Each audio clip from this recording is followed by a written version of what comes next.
Look, in the unforgiving landscape of the National Football League, a team's destiny isn't just decided out there on the turf. It's really written in the quiet, super pressurized confines of the front office war room. The fortunes of an entire city can literally shift with one signature, one bad medical scan, or one name read at a podium. Welcome to NFL Nexus. Today we're bringing you a premium explainer, and we are pulling completely back on the curtain to show you the intense, high-stakes realities of roster building in 2026. Everything changed in a matter of seconds. Let the gravity of that reality sink in for a minute. Because in this league, a single solitary draft pick or just one sudden catastrophic injury can alter the trajectory of an entire organization for the next decade. The margin between being a perennial Super Bowl contender and an absolute disaster class is terrifyingly thin. These front office decisions carry a weight that reverberates through the history of the sport, echoing way after the final whistle blows. But hey, before we dive into the brutal realities of this dichotomy, we really need you with us. Support NFL Nexus. If you want us to keep delivering these intense, documentary-style explainers, you've got to subscribe to the channel right now. Go ahead and hit the like button, comment your thoughts below as we uncover these crazy stats, and if you want to truly fuel this premium content, support us by becoming a channel member. Your backing is literally the lifeblood that allows us to focus on the smallest details, dedicating the crazy amount of time required to break down this game at the absolute highest level. All right, here is our roadmap for today's explainer. 1. The Colts' defensive identity shift. 2. The tactical 3-safety setup. 3. The franchise quarterback dilemma. And 4. First-round picks falling short. Let's get into it. Part 1. Colts' defensive identity shift. Lou Anarumo's vision in year 2. We're starting with a micro-level, highly tactical breakdown of a defense that's undergoing a profound metamorphosis over in Indianapolis. Defensive coordinator Lou Anarumo is entering his make-or-break second year. And he's not just looking for standard execution anymore, he is actively hunting for schematic perfection. To really understand this defense, you have to follow the money. $60 million. That's the monumental 4-year investment the Colts made in team captain Cam Bynum. And you know what? He immediately proved his worth. Bynum posted a career-high 4 interceptions in his very first season in Indy. He isn't just a player on the field, he is the undisputed anchor, the vocal leader of this entirely new-look secondary. But an anchor is nothing without the right supporting pieces, right? The Colts let their 2-year starter, Nick Cross, just walk away to the Washington Commanders.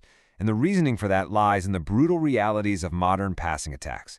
Look at this, a brutally uninspiring 2% forced incompletion rate. 2%. In the modern NFL, offensive coordinators relentlessly hunt for safeties who are liabilities in space. When you only force an incompletion on 2% of your targets, you're not a defender. Actually, scratch that. You're basically just a target. As a traditional box safety, Cross simply couldn't survive in modern coverage. So to replace him, Anarumo didn't go looking for another traditional safety. He sought a highly versatile chess piece, rookie A.J. Halsey. A granular breakdown of A.J. Halsey's collegiate snap counts reveals his true value and exactly why he fits this scheme like a glove. Over 1,300 snaps at free safety, over 1,000 snaps down in the box, and nearly 400 snaps covering the slot. Across 48 consecutive starts, Halsey was asked to do it all. In an Anarumo defense that relies so heavily on complex post-snap disguise, where a player has to show one coverage before the snap and then instantly rotate into a completely different responsibility right after the ball is snapped, this kind of positional fluidity makes him the ultimate multi-tooled weapon. And he wasn't just out there on the field absorbing snaps, he was completely dominating. Over his final 2 seasons in college, Halsey's production was staggering. 162 total tackles, 8 interceptions, 12 passes broken up. We are looking at the statistical profile of an absolute defensive phenom who impacts the game at every single level of the field. But there's always a catch, isn't there? The tape reveals a pretty significant flaw, a 15.2% missed tackle rate. Yikes. In the unforgiving, blistering speed of the NFL, missing tackles in the open field can turn a routine 2-yard gain into a 60-yard tragedy. It introduces this creeping shadow of doubt into the Colts' master plan. Can a rookie who's prone to miss tackles truly replace the guaranteed, punishing tackling floor of a veteran like Nick Cross? Part 2. The tactical 3-safety setup. The big nickel evolution. So, to answer those very real questions of run support and tackling, we have to zoom out and examine the overarching architecture of this secondary, designed by Anarumo and his secondary coach, Chris Hewitt. They share an absolute obsession with fielding multiple looks to confuse elite veteran quarterbacks. The crucial point here is understanding their primary weapon, the big nickel. The big nickel is basically a defensive alignment that intentionally pulls a heavy linebacker off the field and replaces him with a third safety. It's designed to combat the league's heavy use of 3 wide-out passing attacks without getting physically bullied in the run game. By bringing a third safety down into the box, you gain elite coverage flexibility. But the real magic happens in the run fits. Instead of relying on some 240-pound linebacker to slowly diagnose a play and fill the A-gap, this scheme demands smaller, faster safeties to trigger instantly on run reads, shooting gaps before those 300-pound offensive linemen can even successfully climb to the second level. We've seen this execute flawlessly with guys like Nick Amonwar in Seattle and Kyle Hamilton in Baltimore. Now, Indianapolis is building their own iteration. Just listen to the tactical weight in Anarumo's own words. Quote, "We're moving guys around, we're job swapping a whole bunch of different techniques." End quote. By job swapping, the Colts are actively, intentionally destroying the visual indicators that quarterbacks rely on pre-snap. Is it man coverage? Is it a deep zone? When a safety lines up squarely like a middle linebacker and then an outside corner suddenly drops into a deep half like a safety, the quarterback's mental processing is totally interrupted. He hesitates. And as we all know, in the modern NFL, a half-second of hesitation equals a devastating blindside sack or a game-altering interception. The sheer depth required to successfully execute this job-swapping scheme is honestly staggering. You have Hunter Wohler returning from a rookie Liz Frank injury as a heavy, run-stuffing box option. You have the free-ranging intelligence of a veteran like Juwani Thomas, and rounding it all out, a completely elite, suffocating trio of cornerbacks, Sauce Gardner, Charvarius Ward Sr., and Justin Wally.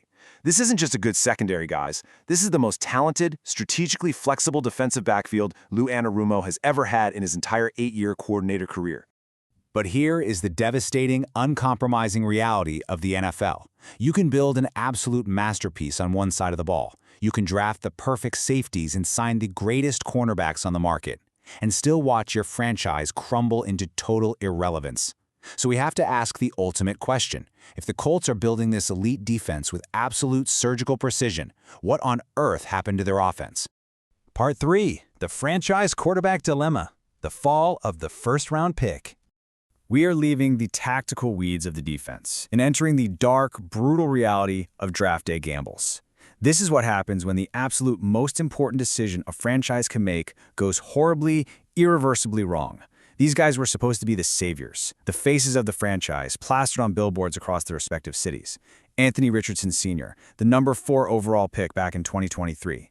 Zach Wilson, the number 2 overall pick in 2021. Kenny Pickett, the 20th overall pick in 2022. Millions upon millions of dollars guaranteed. Entire coaching regimes and front offices stake their professional lives on their success and their roles in 2026. Fighting for backup spots, relegated to third string, literally holding clipboards on the sideline. The psychological toll this takes on a fan base and a franchise is just immeasurable. The mighty have completely and utterly fallen. Let's trace the tragic, injury-riddled timeline of Anthony Richardson Sr., drafted 4th overall in 2023, possessing physical tools that quite literally defied the laws of physics. But the scouts' early fears about his accuracy and his mechanical consistency, yeah, they became a really harsh reality. His rookie year ends early with a severe shoulder injury. Then, in 2024, the unthinkable happens. He actually loses a grueling training camp battle to veteran Daniel Jones, reportedly struggling to process pre-snap blitz indicators at the required NFL speed. In 2025, just as he earns another opportunity to start, a devastating, unblocked hit in the pocket during Week 6 severely fractures his orbital bone, abruptly ending yet another season. Now, here we are in 2026, and the former top 5 pick is fighting Riley Leonard just to be the backup. And it all culminated in this exact definitive moment. April 30, 2026. General Manager Chris Ballard officially declines Richardson's 5th-year option. It's a quiet administrative move, sure, but it speaks volumes. Despite his raw, undeniable physical ceiling, the 24-year-old desperately lacks the one thing this unforgiving league demands above all else: healthy, consistent game tape. Without proof of sustained execution on film, potential means absolutely nothing. No team is willing to hand over the keys to their franchise based on what a player might do. Part 4. First-round picks falling short. Wilson and Pickett's journeys. But listen, this isn't just an Indianapolis story. It's a league-wide epidemic. We're broadening the scope here. to look at the nomadic, heartbreaking journeys of two other highly touted prospects whose careers have completely derailed. 33. Linger on that number for a second. 33 games. That is the exact number of games Zach Wilson started for the New York Jets to prove he was the heir apparent.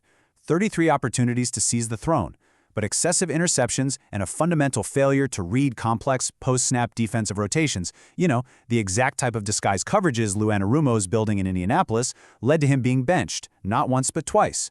The patience of New York finally violently ran out. And his descent was painstakingly swift. Drafted number 2 overall in 2021, fully expected to save the Jets franchise, by 2024, he is traded away to the Denver Broncos, where he throws 0 regular season passes. In 2025, he lands with the Miami Dolphins, relegated to meaningless mop-up duty in blowout games. And now, in 2026, he's with the New Orleans Saints, buried on the depth chart in an agonizing reality as a third stringer behind Tyler Show. 4 separate teams, 4 years. At 26 years old, his only conceivable path to seeing the field on a Sunday is a catastrophic injury to the men standing in front of him. And then there's the whole saga of Kenny Pickett, the hometown hero drafted to keep the Pittsburgh Steelers in contention. He actually started 25 games in Pittsburgh, throwing for over 4,700 yards, but the ratio was completely fatal to a team's momentum, 15 touchdowns to 14 interceptions. And when Pittsburgh moved on, the floor completely collapsed underneath him.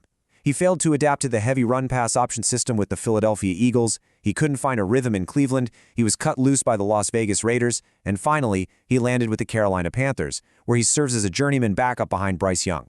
5 different franchises in a staggeringly short amount of time, just completely unable to stick in any offensive scheme. So we arrive at the grim, undeniable reality of the first-round gamble. Richardson, at just 24 years old, has all the physical tools, but simply lacks the healthy tape to prove he belongs under center. Wilson, at 26, has had his pathway to starting completely blocked by the severe limitations of his own prior performances.